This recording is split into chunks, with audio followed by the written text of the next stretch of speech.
This is my Cage Warriors return against former featherweight champ Dean Trueman, and right away as the fart starts, I'm farting. I remember having a fart that lasted about 15 to 20 seconds as this fight starts.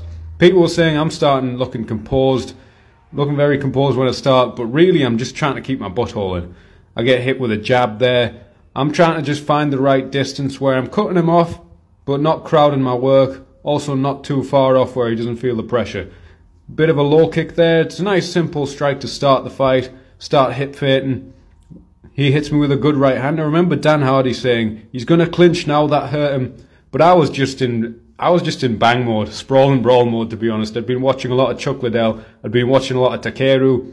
I hit a left hook, dip off and hit the right hand, and a little externally rotated snap kick there. Hip feinting again, keeping a nice tight guard. We're both just putting little feints in. He hits me with an inside low kick, I hit him with an outside, and he hits me with some good shots. That was a good right hand there. He steered me onto it. He got over my lead hand. I stick my lead hand out and he hooks over it. I got the top of my head to it though, better than taking it on the jaw. He's doing some unorthodox stuff. I knew he was going to try and elbow me. He has good elbows, so my defense for the elbow was just to try and elbow him first. Hit the calf kick again. Again, it's a first round. I don't like to just blast in the low kick. When I hit those kicks in the first round, I like to just whip them out, just like that. He hits me with some good shots before that, and I blitz in. That's the first combo. I put a bit of effort, put a bit of sting on. Bit karate style, lose my stance a little bit, and I'm oblique kicking as well. You know, someone's stepping back and forth, being tricky with that lead leg.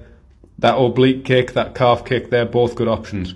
He's circling side to side, and he hits me with a great right hand and goes into a head on the chest, burrow style double leg.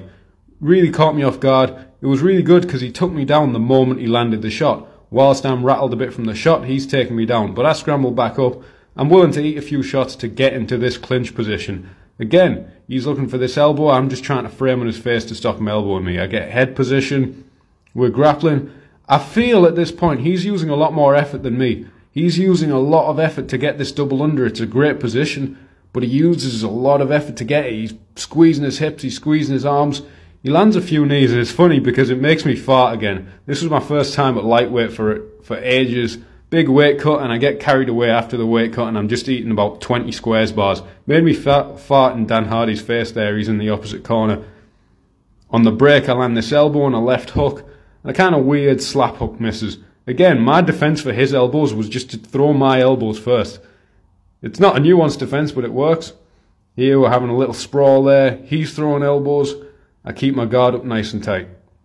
Again, I'm just trying to keep this measured pressure where I'm not overexerting myself, but I'm just feinting him towards the fence. Hit a right hand. The right hand misses, so I turn it into a frame, a knee, and another right hand. We're feinting each other out. He's circling away, switching stances a lot. I hit this stance switch just to fake a left straight and throw a right hand, and then I'm going working with my knees in tight. Double elbow, hook, body hook. That was the first shot of the fight where I thought, oh, yes, he made a good noise. As soon as he made that noise, I felt something leave him. The fight was really finished from this point. Even though it doesn't get finished until the second round, I knew it was finished at this point. Again, he shoots a lazy shot. I just use that right forearm to frame him. I call him up, hit him with the right hand. Just start tapping the jab. Sometimes if you want to set up that body hook, tap that jab a little bit higher on the forehead. Brings that jab up high, brings their guard up high, opens up the body shot. Go for a guillotine, more just as takedown defense really. Forces him to his back, and I'm just hitting shots here. He's waiting around holding a 2-on-1. I'm going to hit like 5-6 shots, just right in the side of his ear. Frame away.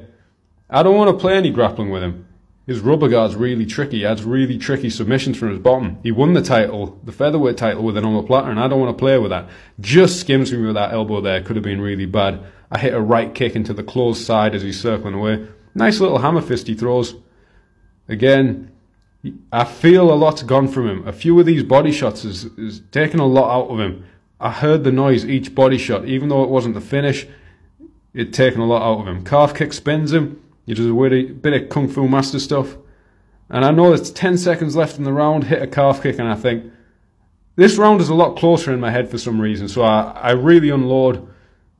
Want to put a stamp on the round, high kick, I knew he was going to mean muggers, so I had a kiss ready for him. And I don't think he was ready for that. Bit of Sanctinoid, Deadly Kisser style, rest in peace. Because Pete had been saying, have you seen him at the end of the rounds? He always gives people a little bit of push. He always tries to be alpha. He always tries to get in their face. And that was just all I could think to do in the moment, was give him a kiss. Why not? Be friendly. Okay, round 2, now I'm really having fun. Had him reeling by the end of round 1, and now I'm coming for the finish. Do a weird little feint there. It wasn't a particularly feint of anything. Just wanted to put him on edge a bit. Track him around the cage. He throws a hard right hand and I land a calf kick. He's lashing out with some hard punches because he knew he was struggling at the end of round 1, so he's trying to get me out of there. His stance is getting off balance now. I'm landing these little karate jabs, just keeping the fist vertical. When you're seeing someone's stance going like that, you know they're checking out. He spins and I land a calf kick into a left hook, closing the door with that left hook, a nice jab. I'm kind of losing my stance a little bit, but bringing it back together as we're getting close. Left hook, right elbow, left hook. I'm really flowing here. I feel comfortable throwing the combination out from distance and then turning to knees and elbows as we get close. I'm tracking him down. I move back a bit on a straight line there. We end up in a clinch, and that's just a sign someone's checking out of there. I do that combo again, a jab and a dip into a right hand.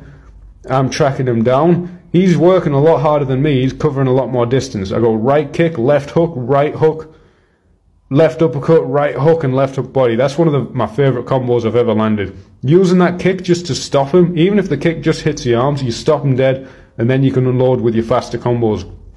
He's working his jab, just trying to keep me off. He lands a left hook, and I go right hook, right hand over. Again, he's shooting. Easy to pull him up at this point. Just slide a little elbow in there. Just ready to push kick away when he's catching. I don't want to give him like an easy time if he catches my kick. I'm push kicking away. I want him off balance. Again, we're feinting. He shoots really out of position. And here I kind of pause for a second before this punch. I let him relax for a second, and then it makes it a much cleaner connection. We're working off our jab, whiff on the low kick, but I didn't throw everything behind it, so it's not the worst thing.